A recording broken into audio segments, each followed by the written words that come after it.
Hello everyone, thank you for joining us on MNB World News Mongolia, where we bring you the latest stories and updates from across the nation and beyond. I'm Batsir Namshir. Our top stories for News Mongolia. As part of the port revival policy, 52 million tons of coal are to be exported in 2023. China-Mongolia Friendship Week begins in Ulaanbaatar, Mongolia.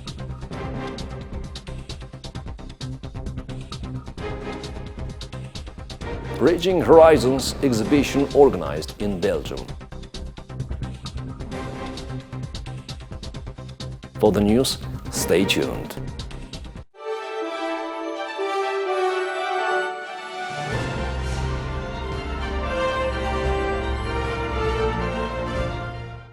Mongolian economy is highly dependent on border port activities. More specifically, more than 90% of exported cargo is directly dependent on Gashon-Sukhet, Shivegurung and Zamingut ports, while imported cargo is directly dependent on Ulaanbaatar and Zamingut ports. Thanks to the government policy directed towards increasing the capacity of these major ports and improving the infrastructure of ports, the first positive results are starting to emerge. In 2023, Mongolia is expecting to export 52 million tons of coal by the end of this year. This is the first time Mongolia exports such a big amount by the end of the year. In recent years, 36 million tons of coal were exported in 2018 and 2019 respectively. As of August 31st of this year, 42 million tons of coal have been already exported thanks to the work implemented as part of the new recovery policy. The plan is to export a further 10 million tons in the next 4 months. Ulaanbaatar and Hyakt port works and cargo terminal will be commissioned at the beginning of October.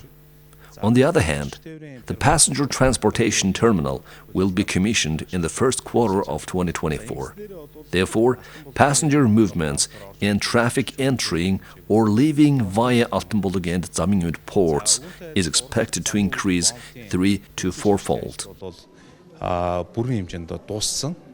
Changes such as Zamingut Irlian port operating for 24/7 and the construction of 226-kilometer railroad in the direction from Zumbayan to Heng ports have increased the capacity of those ports. The Mongolian government plans to increase the port capacity threefold and thereby the value of exports by $30 billion. The China-Mongolia Friendship Week kicks off at the Chinese Cultural Center in Ulaanbaatar, Mongolia, running from September 25th to 30th. Leaders and delegates from China's Tibet Autonomous Region and Liaoning Province attended the inaugural event. In the upcoming days, an exhibition showcasing China's nature and development will be held in Ulaanbaatar city. Concurrently, exhibition on Liaoning Province of China will take place in Choibalsan City, Dornot Province, and an exhibition on Heilongjiang Province will be organized in Tsitsirliksum Arhanga Province. Each of these exhibitions will feature separate photo displays. Writers, journalists, researchers, and enthusiasts are welcome to enter the contest for the best articles on the topic of China's development through my eyes. The authors of the chosen works will get special awards, and there are plans for the winners to travel to China. On September 25th, China-Mongolia Friendship Week officially began with a ceremony that took place today. The Mongolian-China Friendship Association, which was founded in 1958, is a non-governmental organization that has been essential in fostering friendship and cooperation between the two countries. Researchers claim that the current status of relations between our two countries is remarkably positive. Additionally, the continuing China-Mongolia Friendship Week, in which NGOs and media outlets take an active part, significantly contributes to the development of these connections. The 7-day festival will include artists from Liaoning Province, China, who will host exhibitions and cultural activities throughout Mongolia. including in Ulaanbaatar City, Tornat Province, and Arhanga Province. We are organizing a photography exhibition during this China-Mongolia Friendship Week to highlight the impressive advancements made in Chinese culture and art. As indicated before, in addition to Ulaanbaatar, this exhibition will also go to the provinces of Arhanga and Tornat. Additionally, a number of media organizations will release interesting movies that explore the relationship between our two countries and highlight the continuing economic initiatives that are advancing our common goals. The Bridging Horizons Cultural Heritage Exhibition of countries partnering with European Union's Central Asia Parliamentary Group, including Mongolia, was presented in Brussels. We have details from our MNB reporter in Europe. Bridging Horizons opened in Brussels. The Mongolian embassy in Belgium contributed Mongolian home furniture, traditional utensils, and sculptures. Art by young Mongolian artists Ulaanbaatar, Ulaanbaatar, and Batsorik were included in the exhibition. This event is one of the many ways for Mongolia to boost cooperation with the EU and other Central Asian countries. Also, it's first time in European Parliament when we have the opportunity to really join the culture from the Central Asia plus Mongolia, and we are very happy that all ambassadors and so all the embassies, Central Asia countries and Mongolia participate on this exhibition. I am very proud that so many people came and so many people are interested about your countries, about your cultural heritage, and we are very happy that our relationship grow up every month.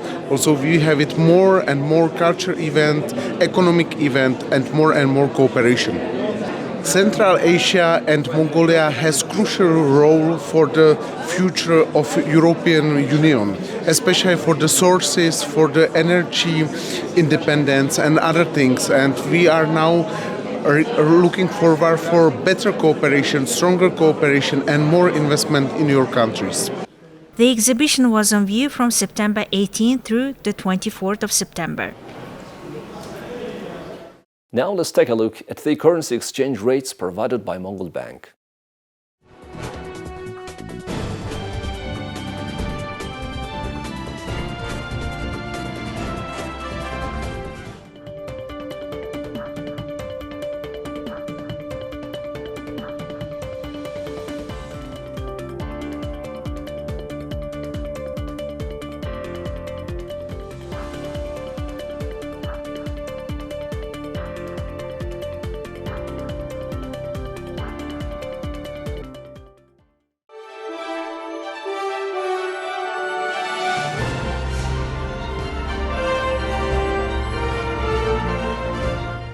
You're watching News Mongolia.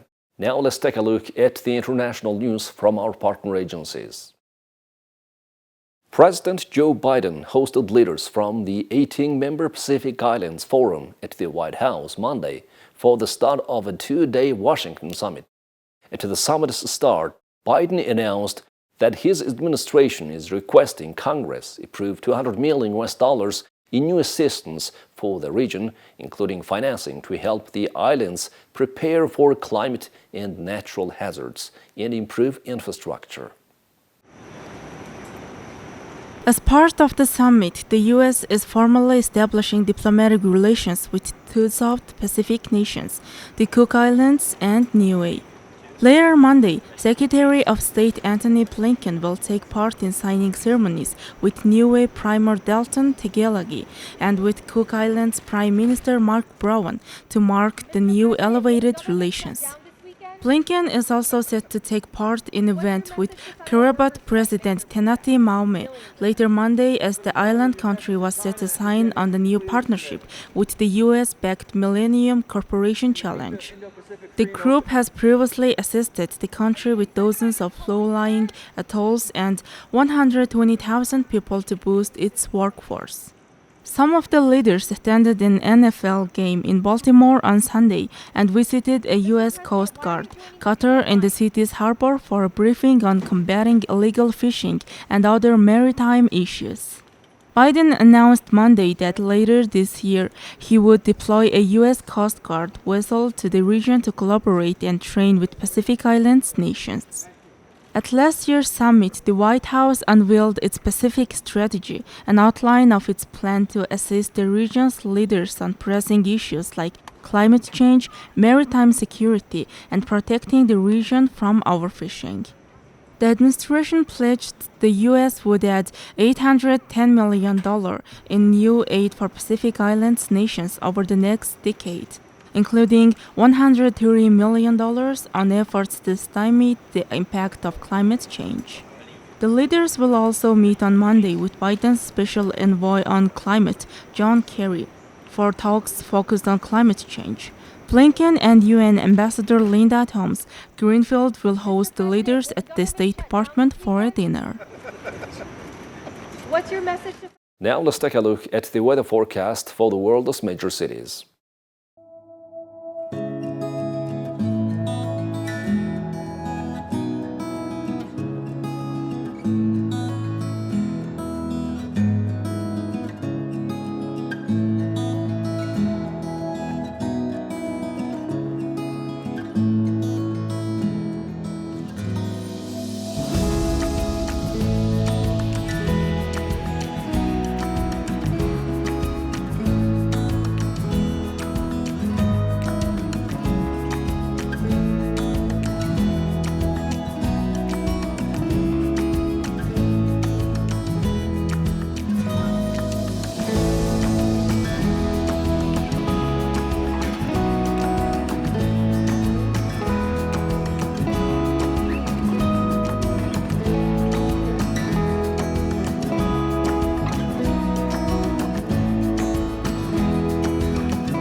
Well, that's all for today. Thank you for staying with us.